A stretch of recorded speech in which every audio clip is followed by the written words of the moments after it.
আজকের ভিডিওতে wall painting এর পাশাপাশি আমি তোমাদের সাথে শেয়ার করতে চলেছি বিশেষ কিছু সিক্রেট কথা। তার আগেই বলি আজকের কাজ হচ্ছে এই বাড়িটাতে, আর এই বাড়িটা কিন্তু আমার ভীষণই পছন্দ হয়েছে। তার কারণ এই বাড়িটার কালার ছিল ব্লু, আর ব্লু তো আমার ফেভারিট কালার। তো চলো বেশি কথা না বলে আগে ওপরে যাই, কারণ ওপরেই তো কাজটা হচ্ছে।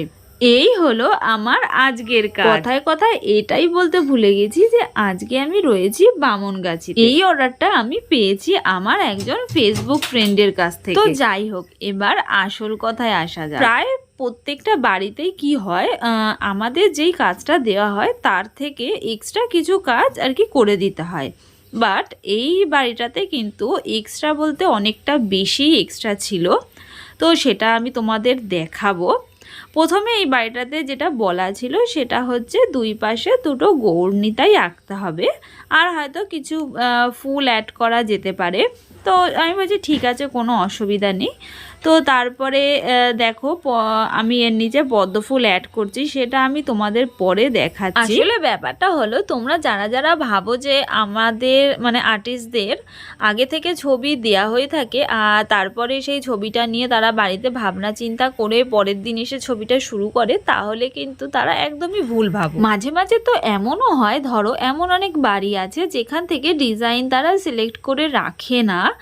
সেক্ষেত্রে আমরা ধরো আমাদের কাছ থেকে ডিজাইন দেখাই, মানে নতুন নতুন ডিজাইন, মানে পুরনো ডিজাইন বারবার করে করতে আমার একদমই ভালো লাগে না। তো আমি নতুন নতুন ডিজাইন অনেক দেখাই, সেক্ষেত্রে কিন্তু সেই ডিজাইনটা আমাকে আবার করতে হয়। আবার কিছু কিছু জায়গা হয়তো ফাঁকা থাকে, সেক্ষেত্রে আমাদেরকে বাড়ি থেকে বলে যে তোমরা এই ফাঁকা জায়গাটাকে ভরাট করো, সেখানে আমাদের নিজস্ব চিন্তা ভাবনা দিয়ে সেই জায়গাটাকে ভরাট করতে হয়। তো এবারে আমার পদ্ম ফুলটা যখন কমপ্লিট হয়ে যায়, তখন এই কাকিমা আমাকে বলে যে এই যে তার একটা ছোট্ট বাচ্চা গোপাল আছে আর তার চোখ মুখ আমাকে এঁকে দিতে হবে। আমার বাড়িতেও চারপাশে অনেকে আমাকে গোপালের চোখ আঁকতে দেয়, আমার খুব ভালো লাগে গোপালের চোখ আঁকতে, মানে গোপালকে একটু সাজুগুজু করাতে আমার ভীষণই ভালো লাগে। তো তারপরে আমি আর কাউকে না বলি না আর কি, মানে ঠাকুর বাকুরের ক্ষেত্রে আমি কাউকেই কখনো না বলতে পারি না। তো সেখানে আমার লস হোক আর যাই হোক, তবে এখানে কিন্তু আমার লসের কোনো ব্যাপার নেই, তার কারণ এখানে আমার প্রত্যেকটা এক্সট্রা কাজের জন্য কিন্তু আমাকে পেইড করা হয়েছিল। তো যাই হোক, দেখো এবার আমি এই যে গোপালটাকে সাজাচ্ছিলাম, তো এতটাই আমার পছন্দ হয়েছিল যে আমি কাজের ফাঁকে, মানে কাজটাও আমি শেষ করিনি, আমি বলেছি যে তার আগে তোমার গোপালটাকে নিয়ে আসো, তো আমি সাজিয়ে দেবো। তো যাই হোক, এই ছোটো গোপালের তরফ থেকে আমি কিন্তু সবাইকে আগে থেকে টাটা করে দিলাম, তার কারণ গোপাল তো আর কথা বলতে পারে না, সেই কারণে ওর হয়ে আমি সবাইকে টাটা করে দিলাম।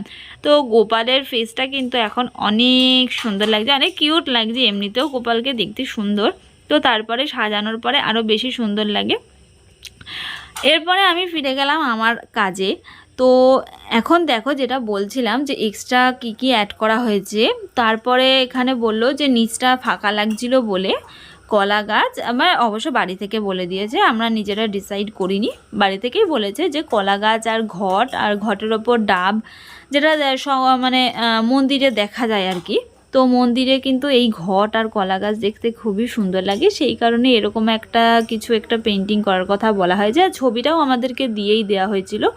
তো প্রথমেই বললাম যে এই সমস্ত এক্সট্রা কাজের জন্য এক্সট্রা পেইড করা হয়েছে, তাই ঠিক সেরকমই এটার জন্য কিন্তু এক্সট্রা পেইড করা হয়েছে। তার কারণ পদ্ম ফুল পর্যন্ত ঠিক ছিল, তারপর একটু এক্সট্রিম হয়ে যায়, সেই কারণে আমরা বলেছিলাম এক্সট্রা পেইড করতে। তো যাই হোক, বাড়ির লোক কিন্তু খুবই ভালো ছিল, খুবই পছন্দ হয়েছে বাড়ির লোকের কাজ। তো তোমাদের যদি ভালো লেগে থাকে তাহলে অবশ্যই লাইক কমেন্ট শেয়ার করো।